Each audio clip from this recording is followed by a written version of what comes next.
Гастрономический туризм приобретает большую популярность. Знакомясь с достопримечательностями города, экскурсанты одновременно хотят узнать об особенностях национальной кухни. Калмыкия не исключение. В республике этот вид туризма активно развивается как полноценное направление. Прежде всего популяризирует местную баранину как экологически чистый продукт. В этом убедилась Ольга Иняева. Руев и Антон Цыганов не первый раз в Калмыкии. Они уже знакомы со вкусом мраморной говядины и баранины. В этот раз посетили свой любимый ресторан, где в меню исключительно блюда из калмыцкого мяса. На глазах у посетителей повар приготовил хурсын махын и даже поделился с рецептом. Добавляет хурсын дома масло сливочное. Но она очень хорошо сочетает, потому что она придает мягкий вкус. Всем советую попробовать. Как говорят гости степной столицы, через еду и продукты окунаешься в повседневную жизнь местных жителей. Узнаешь их обычаи, привычки и прочие тонкости, которые интересны и непонятны представителям другого языка и культуры.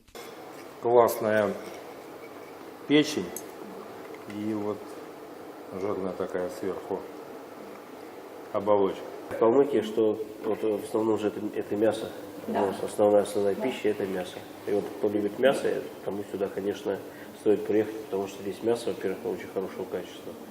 То есть и пища, соответственно, тоже свежая всегда. Какое мясо, такая и пища. В регионе все больше желающих освоить этот вид туристической деятельности. В их числе ресторатор Байртат Астаева, инициатор проекта «Калмыцкая кухня». Суть идеи в том, чтобы продвигать на российский и даже международный рынок бренд «Калмыцкое мясо», который отличается особыми вкусовыми качествами. Экологическая продукция может привлекать тех, кто придерживается здорового питания. Наш проект, он в основном это социальный проект. Мы делаем видеорецепты и видеодегустации, и все это выкладываем в соцсети. Цель очень простая, что чем больше нас увидят, тем больше о нас узнают. О нас, о нашей Калмыкии, о нашей кухне калмыцкой.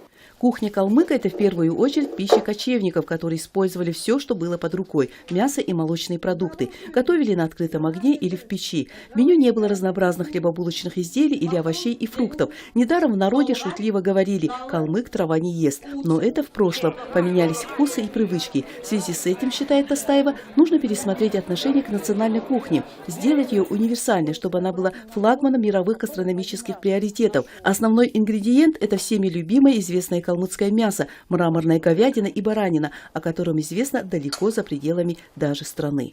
На территории, когда животное пасется, оно поедает за сезон различные виды трав, которые взращиваются, растут сезонно. За счет этого их мясо насыщается и обладает в дальнейшем целебными свойствами.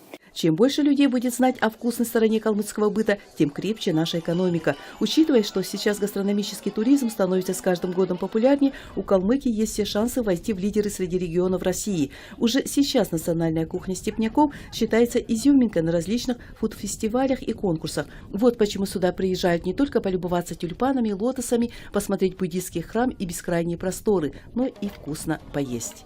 Ольга Иняева, Сергей Ачиров, Вести Калмыкия.